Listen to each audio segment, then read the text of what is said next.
Bom dia a todos, graça e paz.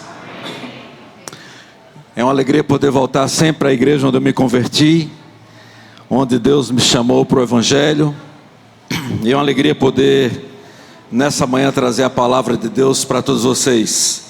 Quero saudar todos os irmãos que estão na igreja e também aqueles que estão pelo YouTube. Que Deus possa abençoá-los. Tem irmãos em Portugal agora, nos escutando, nos ouvindo, e em alguns lugares do Brasil também. E eu quero muito agradecer a Deus por essa oportunidade. Irmãos, é um tempo de oração que nós precisamos. Orar muito pela Europa. Eu sei que muitos têm orado, já foi orado nessa manhã por essa guerra entre Ucrânia e Rússia, para que Deus possa trazer paz. Orem também por Portugal, para que Deus tenha misericórdia daquela nação. Nós precisamos cada vez mais da graça de Deus ali. Nós começamos uma igreja, temos plantado, dentre tantos projetos que já realizamos ali, estamos agora com um novo projeto, que é a plantação da comunidade presbiteriana Reviver em Cascais. E Deus tem nos abençoado na plantação dessa igreja, e nós louvamos a Deus por isso. Mas eu quero trazer apenas um detalhe para vocês da realidade de Portugal. Agora em janeiro, nas eleições para primeiro-ministro e da nova Assembleia em Portugal, o candidato a primeiro-ministro, Rui Santos, falou o seguinte: eu sou um católico não crente. Eu já ouvi de tudo: católico não praticante, católico nominal. Agora católico não crente não tinha ouvido ainda.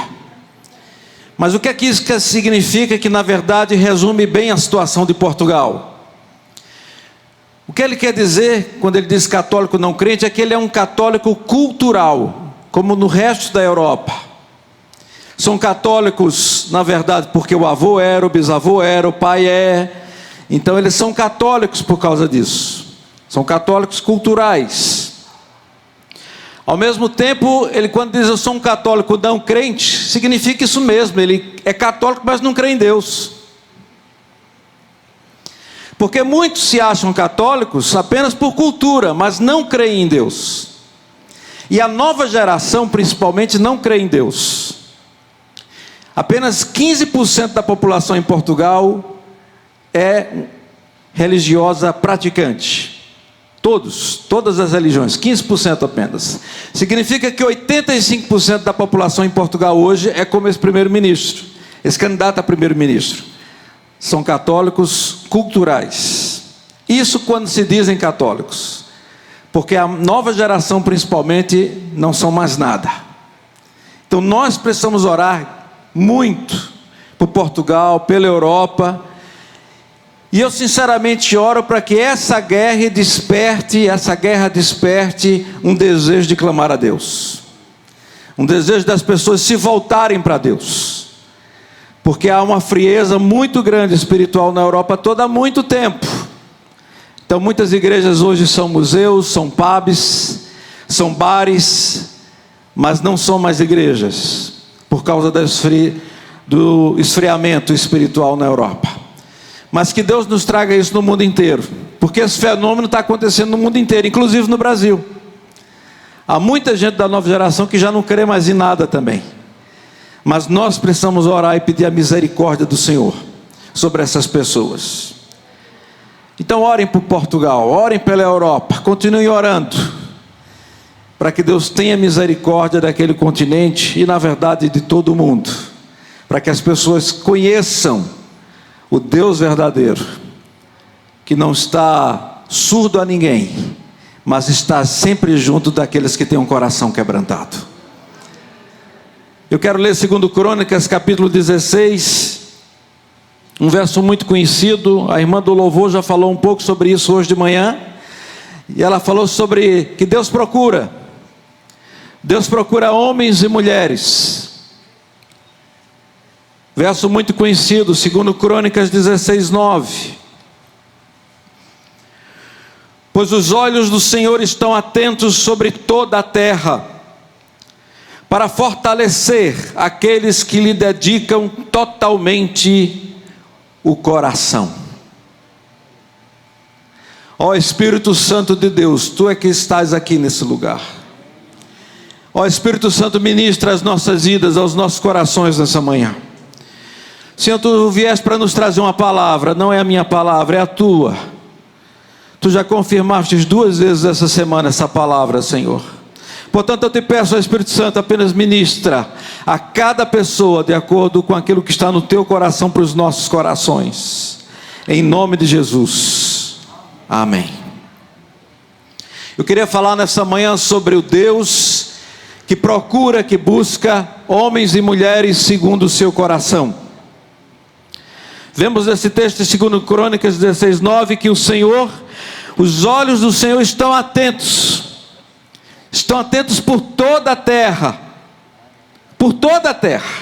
Deus está atento buscando aqueles que têm um coração completamente dele. Mas essa manhã eu queria me deter sobre uma pessoa, que 1 Samuel, no capítulo 13, nos diz que quando Deus se afasta de Davi, e quando Deus rejeita Saul, quando Deus rejeita Saul, se afasta de Saul, Deus busca uma pessoa. 1 Samuel, no capítulo 13, nos diz que Deus busca essa pessoa. No verso 14 de 1 Samuel 13 diz: Deus fala para Saul: seu reinado não permanecerá, mas o Senhor procurou, presta atenção na palavra, procurou. Deus procurou um homem segundo o seu coração, e o designou líder de seu povo. 2 Crônicas, os olhos do Senhor buscam por toda a terra, homens e mulheres segundo o seu coração. E agora Deus, pela sua graça, busca pessoas segundo o seu coração. E aqui nos diz que Deus procura essa pessoa para substituir Saul. Deus procura um homem em Israel. E a Bíblia nos diz que esse homem é Davi. Deus busca Davi. E Deus acha Davi. 1 Samuel capítulo 16, continue com sua Bíblia aberta que eu estou passeando com ela nessa manhã. 1 Samuel 16, nos fala do dia que Deus envia Samuel à casa de Jessé. E Deus fala: Samuel, vai à casa de Jessé, eu quero que você encha um chifre com óleo, vá a Belém, eu enviarei a Jessé, porque eu escolhi um dos seus filhos para fazê-lo rei. E a Bíblia nos diz que ao chegar na casa de Jessé, a primeira coisa que ele vê, Samuel, é Eliabe, verso 6, e Samuel pensa: é este que Deus vai ungir. Mas aí Deus dá uma resposta no verso 7, Samuel, não considere sua aparência, nem sua altura, pois eu o rejeitei. O Senhor não vê como homem, o homem vê a aparência, mas o Senhor vê o coração. Segunda coisa, lembre-se disso, Deus procura pessoas que têm um coração segundo o seu coração. Deus não está interessado na aparência. Os homens, quando decidiram ter um rei, disseram a Samuel: nós queremos um rei. E Deus diz: esse povo não rejeitou a você, Samuel, rejeitou a mim. 1 Samuel capítulo 8, esse povo rejeitou a mim. E aí o povo quer um homem bonito como Saul, um homem alto como Saul, de bela aparência como Saul. É Saul que é escolhido pelo povo. Mas Deus fala, quando Deus rejeita Saul, e quando Samuel pensa que é Eliabe, o Senhor não vê como vê o homem. Ó, gente, graças a Deus que o olhar de Deus não é igual ao nosso olhar.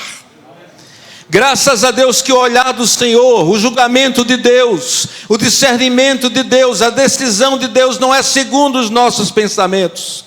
Os nossos pensamentos são uns, o nosso querer são uns, mas o querer de Deus é diferente, o pensamento de Deus é diferente, o desejo de Deus é diferente, a vontade de Deus é diferente. E a Bíblia nos diz que a vontade de Deus é boa, perfeita e agradável. Graças a Deus que Deus nem sempre nos responde. Porque algumas vezes quando Deus respondeu, Deus fala: eu vou responder, mas a consequência do vosso pedido será muito pesado.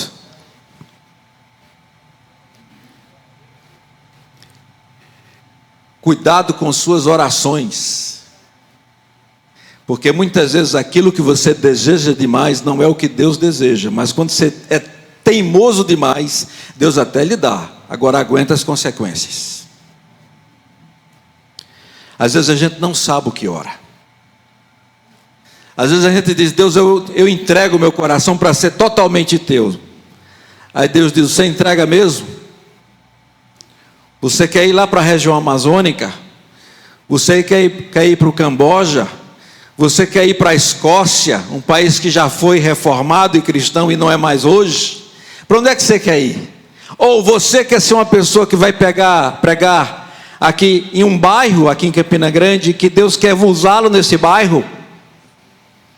Às vezes pode ser uma favela. Não importa o que você vai fazer. A questão é, nós precisamos ter muito cuidado com aquilo que nós oramos, porque às vezes nós oramos e não sabemos o que pedimos. Ou às vezes quando oramos nós queremos que seja feita a nossa vontade. Sabe por quê, gente? Porque em geral a gente diz assim para Deus: Deus, é do meu jeito ou nada feito. Aí Deus fala: é mesmo? Então vou deixar você prosseguir. Aguenta as consequências, porque do meu jeito é que é o melhor.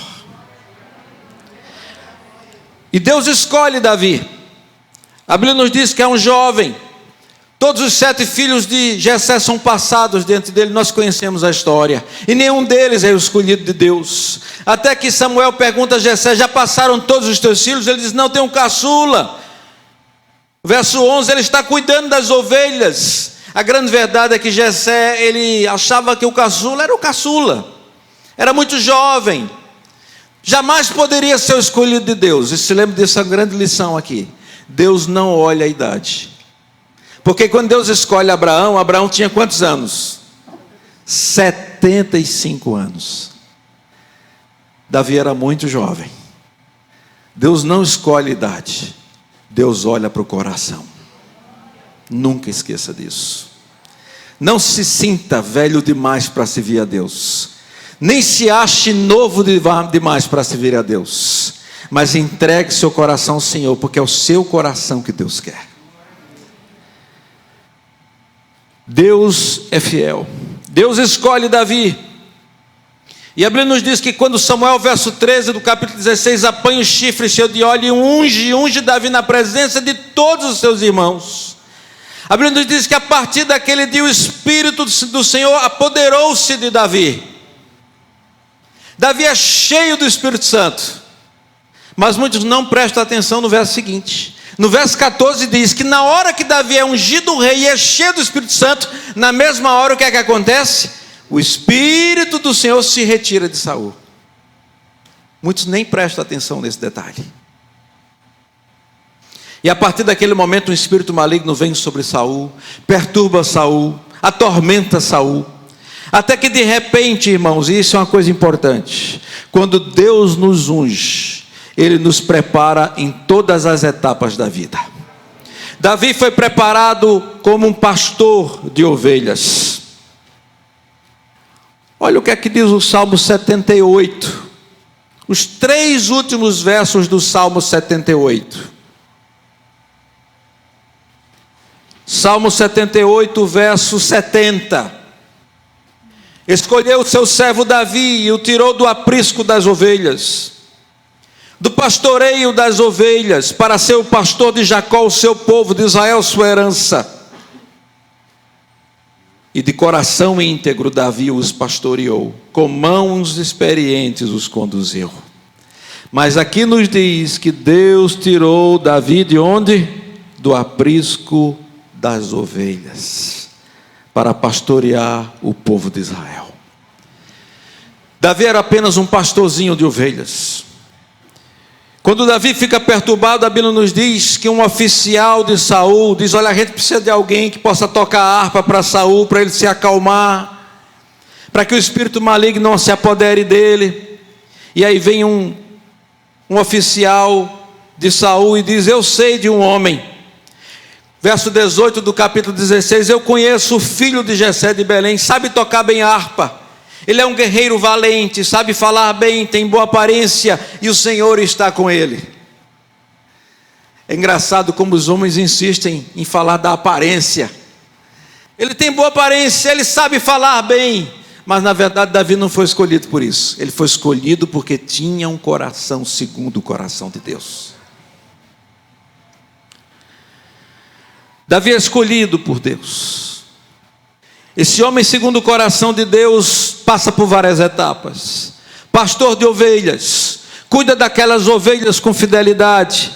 A Bíblia nos diz que quando Davi vai levar para os seus irmãos na guerra contra os filisteus, vai levar mantimentos mandado pelo seu pai. A Bíblia nos diz que Davi, verso 20 do capítulo 17, ele se levantava de madrugada, ele deixava o rebanho com outro pastor, ele pegava a carga, partia conforme Jessé lhe havia ordenado. Irmãos, primeira característica do homem segundo o coração de Deus é que é uma pessoa obediente. Obediência.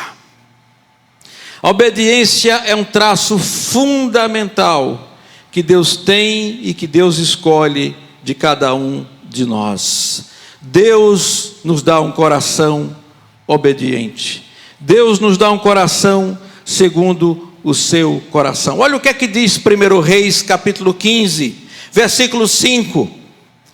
Pois Davi fizera o que o Senhor aprova, e não deixara de obedecer a nenhum dos mandamentos do Senhor. Quantos dias da sua vida? Todos os dias da sua vida. A Bíblia diz que Davi nunca deixou de obedecer a nenhum dos mandamentos do Senhor todos os dias da sua vida. E aqui diz, exceto no caso de Urias o Hitita. Quando Davi peca diante de Deus para adulterar com Batseba, e ele assassina Urias. Mas aqui nos diz que no resto dos dias da sua vida, Davi, ele obedeceu ao Senhor. 1 Reis 15, 5. Guarda esses versículos. Davi tinha um coração de obediência, um traço de obediência em todas as áreas da vida. Ele era obediente a Jessé. Jessé dizia, vai levar alimento para os seus irmãos, ele levava. Cuida das ovelhas, ele cuidava. Pastoreia as ovelhas, não abandone as ovelhas. Quando você sai de perto das ovelhas, não abandone. E aqui nos diz que quando ele deixava as ovelhas, levantava-se de madrugada e ele deixava as ovelhas para ir levar alimento para os irmãos, ele deixava o quê? Um pastor no lugar dele. Ser fiel no pouco, e sobre o muito eu te colocarei. Irmãos, não se engane. Deus tem as etapas dele para as nossas vidas. Deus tem as etapas de obscuridade, de anonimato, quando ninguém nos vê, quando ninguém nos reconhece, quando ninguém presta atenção na gente. Mas se lembre, todas as pessoas, homens e mulheres que Deus preparou para terem segundo o seu coração, andarem segundo o seu coração, começaram a ser preparadas no anonimato e aonde ninguém as via. É na obscuridade que Deus prepara o coração da gente. É quando ninguém nos vê que Deus prepara o coração da gente. É lá nas tarefas pequenas, rotineiras. Não se enganem, Davi não foi feito pronto para ser pastor de Israel, mas a Bíblia nos diz que ele primeiro teve que ser formado como pastor verdadeiramente de ovelhas. Guardar as ovelhas, proteger as ovelhas. Quando Davi é chamado no capítulo 17 para lutar contra Golias, ele diz para Saul, olha Saul, eu já matei um urso, eu já matei um leão, Deus já me provou, Deus já provou que está comigo, o Senhor dos exércitos está comigo. Irmãos, não se enganem, antes de matar Golias, Deus manda leões e ursos. Antes de matar Golias, Deus manda outros problemas para Davi, e a cada um deles ele ultrapassa. Porque quando a gente anda segundo o coração de Deus, todas as etapas são importantes. Não se engane, o curso que você está fazendo na universidade agora é importante. O trabalho onde você está agora é importante. Todas as etapas são importantes. Algumas delas são passageiras, algumas delas são transitórias. Mas o mais importante é você, em todas as etapas da vida, permanecer com o coração obediente. Permanecer com o coração segundo o coração de Deus. E Davi passa. Ele é pastor de ovelhas. Ele aprende a tocar a harpa. Ele canta os seus salmos. Não se engane, alguns dos salmos que Davi canta nos salmos que foram escritos para nós, nos salmos, dos seus 70 salmos, muitos foram escritos quando ele era pastor de ovelhas. Davi é esse pastor, é esse arpista, mas também a Bíblia nos diz que quando ele vai trabalhar para Saul como arpista, logo depois, a Bíblia diz no verso 21 do capítulo 16, que Saul gosta tanto dele que o torna o seu escudeiro. Vá olhando, Davi é treinado como pastor de ovelhas, Davi é treinado como arpista, Davi é treinado como escudeiro de Saul.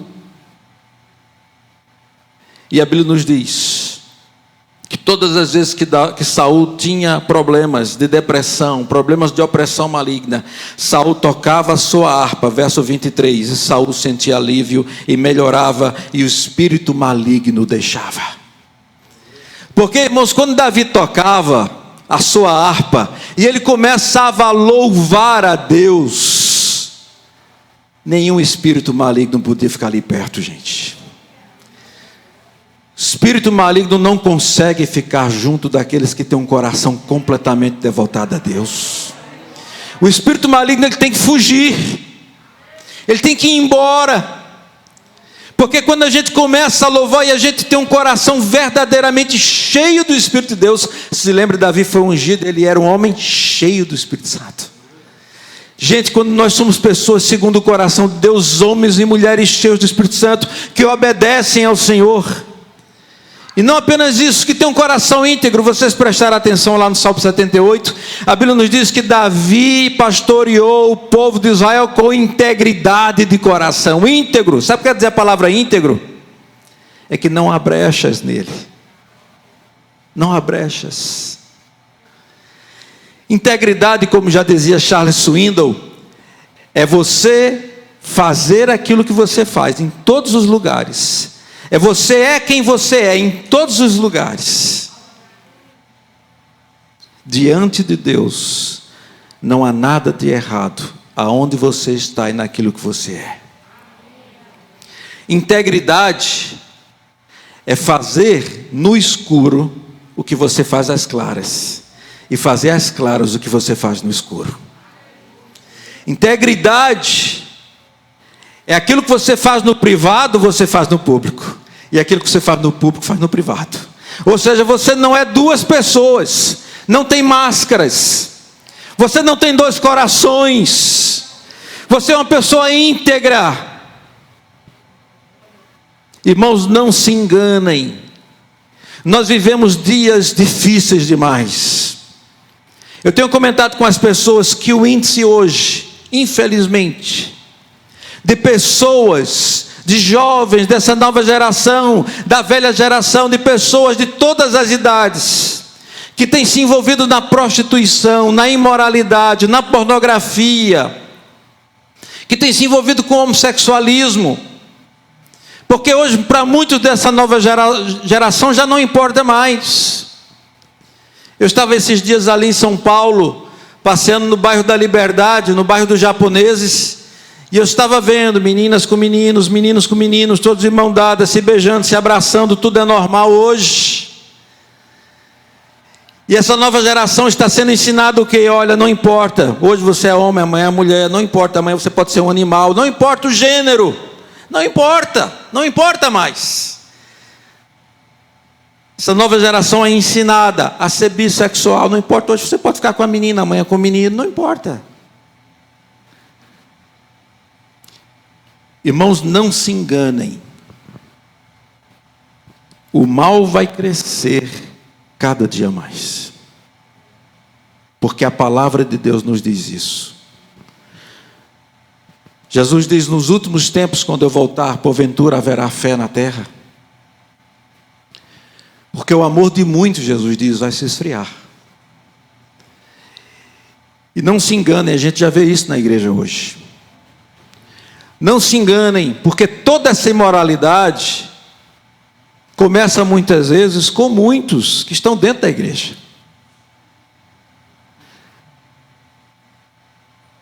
Uma pessoa que trabalha no motel uma vez falou: pastor, não se engane. Aqui o que eu tenho de pastores, de presbíteros, de diáconos que são frequentadores semanais desse motel, o senhor não imagina. Irmãos, vivemos dias maus, mas não esqueça disso. Em Mateus 24:6, Jesus diz: não vos assusteis. As pessoas me perguntam: o senhor está com muito medo lá, está na Europa dessa guerra? Eu digo, irmãos, em primeiro lugar, eu não creio que Jesus vai vir para o mundo nuclear, porque não existe nada, não vai sobrar nada. Jesus não vai vir para esse mundo nuclear. Se Jesus segurou até agora as bombas atômicas, ele vai continuar segurando, porque Jesus vai voltar, e ele não vai voltar para o mundo nuclear. Em segundo lugar, nós não devemos temer, porque como diz Paulo, quer vivamos ou morramos, somos do Senhor. Nós pertencemos ao Senhor, por isso que Paulo diz: irmãos, não importa para mim, quer eu viva, quer eu morra, eu sou do Senhor. Quer morramos ou vivamos, pertencemos ao Senhor, estaremos com o Senhor, viveremos para o Senhor. As pessoas me perguntam: pastor, isso é cumprimento do Apocalipse. Eu digo, irmãos, tem uma coisa que a Bíblia nos ensina dos últimos dias, que nós devemos estar preparados. Eu não me empolgo mais, eu não fico desesperado tentando achar as últimas passagens bíblicas sobre se essa guerra entre Rússia e Ucrânia é bíblica, não é bíblica. Irmãos, eu não perco tempo com isso, porque nós crentes temos que estar preparados para todos os momentos. Não importa. Uma coisa é certa: Deus busca homens e mulheres segundo o seu coração. Quando Davi vai lutar com Golias, Saul tenta colocar, e nós conhecemos a história, tenta colocar toda uma armadura. Aí Davi diz: eu não estou acostumado com isso. Deixa eu ir com minha funda mesmo, com as pedras que eu vou pegar ali no riacho. Uma outra grande lição na vida de Davi: não tente ser quem você não é. Seja quem você lhe preparou a vida toda para ser. Davi nunca foi um guerreiro para usar uma armadura, mas ele era um homem de Deus para usar uma funda e as pedras. Não tente ser instrumento de Deus naquilo que você não é. Não tente fazer o que Deus não lhe preparou para ser. Mas diga: Senhor, me usa no que tu quiseres me usar. Que seja isso para a glória do teu nome, que seja isso para o teu louvor, Senhor. A gente só derrota os gigantes da vida quando a gente sabe que Deus é quem está conosco. A Bíblia nos diz que Davi diz claramente: o Senhor, verso 37 do capítulo 17, o Senhor que me livrou das garras do leão, das garras do urso, me livrará deste filisteu. E aí Saul ainda diz: vai, que o Senhor esteja com você. Ele já estava com Davi. Porque, irmãos, a Bíblia diz claramente: se Deus é por nós, quem será contra nós? Aí Davi mata Golias. E ele se torna tão famoso que a Bíblia nos diz que depois de... ele vai ser promovido a um outro estatuto. Capítulo 18 diz que ele é promovido a general dos exércitos de Israel. E ele é levado a um alto posto, no verso 5 diz do capítulo 18. Isso agrada ao povo, agrada aos conselheiros. E quando Davi sai e mata os filisteus, ele volta, as mulheres cantam no verso 7, Saul matou milhares e Davi dezenas de milhares. E aí entra no coração de Saul a inveja, e Saul fica com inveja, e ele aí, a partir daí, começa o calvário de Davi. Primeira coisa que Saul faz é tentar encravar 2 vezes Saul com as suas lanças, verso 11 do capítulo 18. Ele atira a lança 2 vezes contra Davi, e a Bíblia nos diz que 2 vezes Davi se desvia e escapa. Mas presta atenção o que é que diz o verso 12 do capítulo 18. Saul tinha medo de Davi, porque o Senhor o havia abandonado, e agora estava com Davi. Presta atenção nisso, lembra do que eu li antes? No dia que o Espírito Santo enche Davi, o Espírito se retira de Saul. E aqui nos diz que Saul tem essa percepção. Ele sabe que Deus o havia abandonado e agora estava com Davi. E ele tenta fazer de tudo para matar Davi. E aí eu quero terminar com o capítulo 23. Porque no capítulo 23 de 1 Samuel, Davi, que andava com os seus 600 homens que caminharam com ele desde o capítulo 22, os homens da caverna de Adulão. Davi chega em Keila, liberta aquela cidade, abençoa aquela cidade com a libertação, mas aí Davi desconfia, esses homens vão me entregar a Saul, essa cidade vai me entregar a Saul, e ele consulta a Deus, Senhor, eles vão, e os habitantes de Keila vão me entregar a Saul, e Deus fala, eles vão te entregar a Saul. E aí Davi foge. E o capítulo 23 fala de 3 desertos que Davi caminha. O primeiro deles é no capítulo, verso 14 de 1 Samuel 23. Davi permaneceu nas fortalezas do deserto, nas colunas do deserto de Zif. Presta atenção, o primeiro deserto é o deserto de Zif. Dia após dia Saul procurava, mas Deus não entregou Davi em suas mãos. Mas antes, no verso 13, quando Davi foge, presta atenção no que está escrito. Quando Davi foge, diz que eles ficaram andando sem rumo, sem direção definida.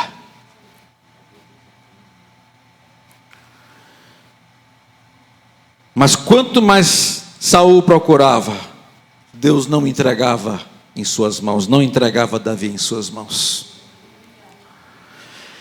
Irmãos, quando nós somos homens e mulheres segundo o coração de Deus, muitas vezes nós passamos por desertos sérios. Davi passa por um deserto tão sério que a Bíblia nos diz que ele não tinha rumo. A Bíblia nos diz que quando Deus chama Abraão, Abraão partiu sem saber. Aqui Davi também não sabe para onde vai. Semelhante a Abraão. Ele sai sem rumo, ele sai sem direção, ele não sabe para onde vai. Mas presta atenção no que eu vou lhe dizer nessa manhã, que é outra característica dos homens e mulheres segundo o coração de Deus: não importam as circunstâncias, ainda que a gente não saiba para onde está indo, ainda que a gente não saiba porque que várias coisas estão acontecendo no nosso viver, na nossa vida, não esqueça de uma coisa: não é porque as circunstâncias estão difíceis, não é porque tudo está escuro, não é porque tudo parece um vazio muito grande, não é porque muitas vezes a gente não sabe para onde vai, não é porque parece que Deus não nos escuta. Nunca esqueça disso. É nas situações mais escuras e sombrias da vida que Deus de fato não nos deixa nunca. Porque quando ele não sabe, quando está sem rumo, quando está andando pelo deserto de Zif, ele vai para um lado, vai para outro, mas a Bíblia diz que Saul está atrás, mas Deus não lhe entrega nas mãos de Saul. Significa que Deus está por trás dos acontecimentos mais sombrios das nossas vidas. Deus sempre está por trás do que São João da Cruz falava das noites escuras da alma. Deus nunca nos abandona, apesar das noites escuras da alma. Nunca esqueça disso. Nunca reclame de Deus na escuridão, porque nos lugares mais sombrios, como já dizia Correm ten Boom, autora do Refúgio Secreto, e ela dizia: não há lugar tão sombrio onde a mão de Deus não possa estar. E ela foi resgatada ali. E ela diz: nunca soube porque é que ela foi liberta do campo do holocausto. Mas uma coisa é certa: Deus está conosco nos momentos mais sombrios. Mas Davi nos diz que Saul queria matá-lo. Ele está em Oreza, verso 15, no deserto de Zif. E ele sabe que Saul tinha saúde para matá-lo. Aí olha o que é que diz o verso 16: e Jonatas, filho de Saul, foi falar com ele em Oreza, e o ajudou a encontrar forças em Deus. E Jonatas disse para ele no verso 17: não tenha medo, disse ele, meu pai não porá as mãos em você, você será rei de Israel, e eu lhe serei o segundo em comando. Até meu pai sabe disso. Outra lição, irmãos: quando nós temos um coração segundo o coração de Deus, Deus nunca nos deixa sós. Porque Deus sempre levanta amigos e amigas espirituais para estar do nosso lado. Os pastores e líderes aqui sabem, a vida de pastor e líderes é a mais solitária do mundo, não se enganem. Mas no momento certo, Deus levanta você para apoiar os seus líderes em oração, para abençoar, para trazer uma palavra. E Deus levanta Jonatas, que era o melhor amigo de Davi. Você pode ter muitos conhecidos na igreja, mas você sabe disso. Você talvez tenha 2, 3 pessoas aqui nessa igreja que são de fato seus melhores amigos. Não tem mais que isso, pode ter certeza. Aqueles que podem falar tudo que pode falar na sua cara e você não fica com raiva. Que pode trazer a mensagem e você não fica com raiva, porque é seu amigo e sua amiga de fato e de verdade. Não passa de 2 ou 3. Mas não tem coisa melhor do que ter amigos verdadeiros, mas amigos de Deus. Amigos e amigas espirituais que chegam para nós no momento mais difícil, dizem: não tema.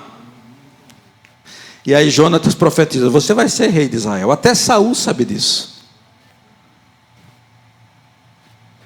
Mas os zifeus sabem que Davi está ali no deserto de Zif. Os zifeus, a primeira coisa que fazem, verso 19, vai dizer a Saul: olha, Davi está se escondendo entre nós, nas fortalezas de Oreza, na colina de Aquilá, ao sul do deserto de Gesimon. Nós vamos entregá-la a ti. E Saul abençoa aquele povo. Descubra onde Davi está, qual é o seu esconderijo. Verso 23, voltem aqui com informações exatas. E eles voltaram a Zif antes de Saul. Davi e os seus soldados já estavam onde, gente? Qual o segundo deserto? No verso 24, deserto de Maom. Já está no segundo deserto, ao sul do deserto de Gesimon. Seus homens e Saul e seus soldados saíram e começaram a busca. Davi desce a rocha, permanece no deserto de Maom, e Saul vai lá persegui-lo. E a Bíblia nos diz no verso 26, eu fico imaginando essa cena: Saul de um lado, Davi do outro. Verso 26, Davi e seus soldados fugiam depressa para escapar de Saul. E quando Saul e suas tropas estavam cercando Davi e seus soldados, aí chega um mensageiro, verso 27, que vem e diz a Saul: venha depressa, os filisteus estão atacando Israel. Então Saul interrompeu a perseguição a Davi e foi enfrentar os filisteus. Por isso chama esse lugar Salá Malecote. E Saul saiu daquele lugar e foi viver nas fortalezas de En-Gedi. Quando a gente chega no limite, Davi chega no limite, Saul está para pegar Davi e os seus homens, estão todos cercados. A chegar a notícia: os filisteus estão atacando Israel, desista de Davi, saia, vá embora. Davi desiste. Irmãos, vocês acham que isso aí foi só um acaso? Claro que não. Deus faz os filisteus atacarem Israel naquele momento. O mensageiro chega naquele momento. Quando a gente anda e somos homens e mulheres segundo o coração de Deus, gente, não existe acaso para nós. Não existe acaso. O que existe é algo chamado providência divina. Para Deus não há coincidência, para Deus há providência. Nunca esqueça disso. Deus providencia o escape. Deus abençoa Davi. Irmãos, Deus está atrás de homens e mulheres segundo o seu coração. Há tantas outras coisas sobre Davi, mas eu queria ficar por aqui hoje. E eu queria orar por você nessa manhã. Porque, irmãos, Deus está atrás de homens e mulheres com coração obediente, com coração íntegro, com homens e mulheres que andam diante de Deus. Integridade, não esqueça, é que aquilo que você faz no escuro, você faz no claro. Aquilo que você faz no público, faz no privado. Aquilo que você faz no privado, faz no público. Integridade é não ter brechas no coração. Integridade é adorar Deus com o coração contrito, quebrantado, dependente dele. Porque Deus busca homens e mulheres assim. Gente, não se enganem, os dias não vão melhorar, vão piorar. E por isso que você só vai permanecer firme se você tiver um coração segundo o coração de Deus. Vamos ficar de pé nesse momento?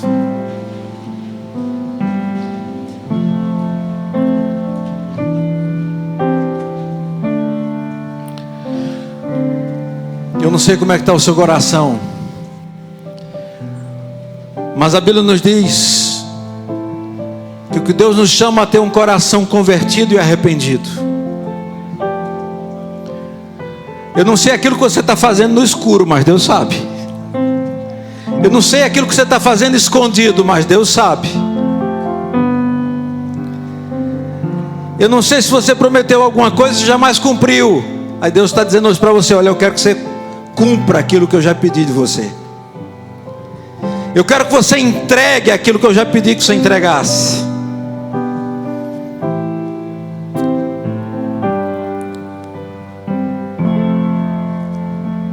Vamos orar.